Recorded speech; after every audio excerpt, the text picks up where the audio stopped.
sommes toujours dans le cadre de la percée surnaturelle et aujourd'hui, nous voyons la troisième section de la loi de l'onction.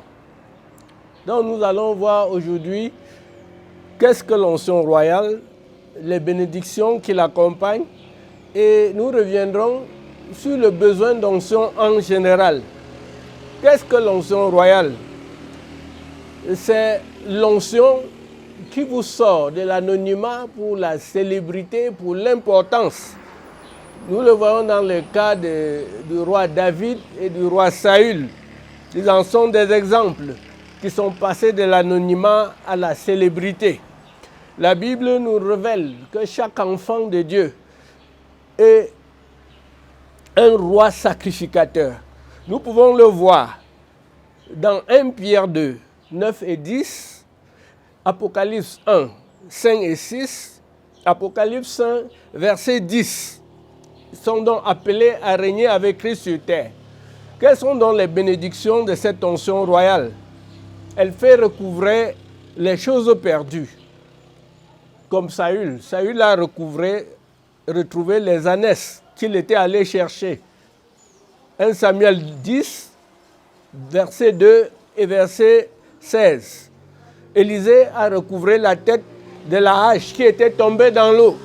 2 Rois 6, versets 6 et 7. Par l'onction royale, recouvre tout ce que tu as perdu maintenant au nom de Jésus-Christ. La deuxième bénédiction, c'est qu'elle attire la faveur, les dons des hommes. C'est pour cela que Saül reçoit les dons, 2 pains, particulièrement dans 1 Samuel 10, les versets 3 et 4. Salmon également reçoit les biens des nations. 1 Roi 4, verset 21. Elle reçoit également des cadeaux de la reine de Saba. 1 Roi 10, verset 10. Des aromates, de l'or, des pierres précieuses. Et les femmes qui accompagnaient Jésus ont investi dans le ministère de Jésus. Je parle particulièrement de Suzanne, de Jeanne, qui étaient des grandes femmes. Disons, peut-on le dire aujourd'hui? On le trouve dans Luc 8, les versets 1 à 3. Paul déclare qu'il était dans l'abondance parce que les gens pourvoyaient. Philippiens 4, verset 18. Ah, toi qui m'écoutes, reçois la faveur divine qui va pousser les gens à investir dans ta vie de la part de Dieu, au nom de Jésus-Christ. La troisième bénédiction, elle vous connecte à des personnes importantes, comme Saül, qui rencontre la compagnie des prophètes. Les versets 5 et 6 de 1 Samuel 10. Rencontre des aides et destinées à compter de ce jour. Que tes portes s'ouvrent pour de nouvelles rencontres au nom de Jésus-Christ.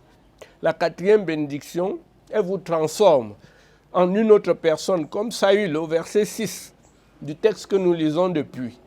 Devenez une autre personne dans l'exercice de votre ministère au nom de Jésus. Elle change votre cœur. C'est la cinquième bénédiction. Comme dans le cas de Saül, au verset 9, dis merci à Dieu pour le nouveau cœur que Dieu t'a donné à travers l'onction royale. Sixième bénédiction, elle vous fait prophétiser. En compagnie des prophètes, Saül a prophétisé. C'est les versets 6, 10 et 11 de 1 Samuel 10. Prophétisez au nom de Jésus et que le feu de Dieu vous embrasse, qu'il embrasse votre pensée, délie votre langue. La dernière bénédiction, c'est que les gens vous soutiendront, vous seront favorables à compter de ce jour. Que Dieu touche les cœurs des gens pour vous soutenir et vous être favorables au nom de Jésus. Vous avez vraiment besoin de l'onction, en général, pour accomplir votre destinée, pour amener les gens en ces temps d'apostasie, comme Élie au mont Carmel, à fléchir les genoux devant Dieu et s'écrier, c'est l'Éternel qui est Dieu, pour faire des disciples et accomplir la grande commission de Matthieu 28, versets 19 et 20, pour gagner les batailles sur le plan spirituel. Ce n'est que par la puissance spirituelle qu'on peut sauver les âmes, qu'on peut ramener un grand nombre à Christ. C'est ça qui nous démarque, c'est ça qui authentifie Le message de Christ que nous annonçons, c'est ça qui amène le monde au pied de Jésus.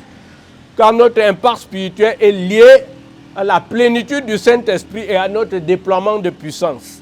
L'onction est disponible pour qui veut servir Dieu. Es-tu prêt à être cet instrument? Je vous remercie.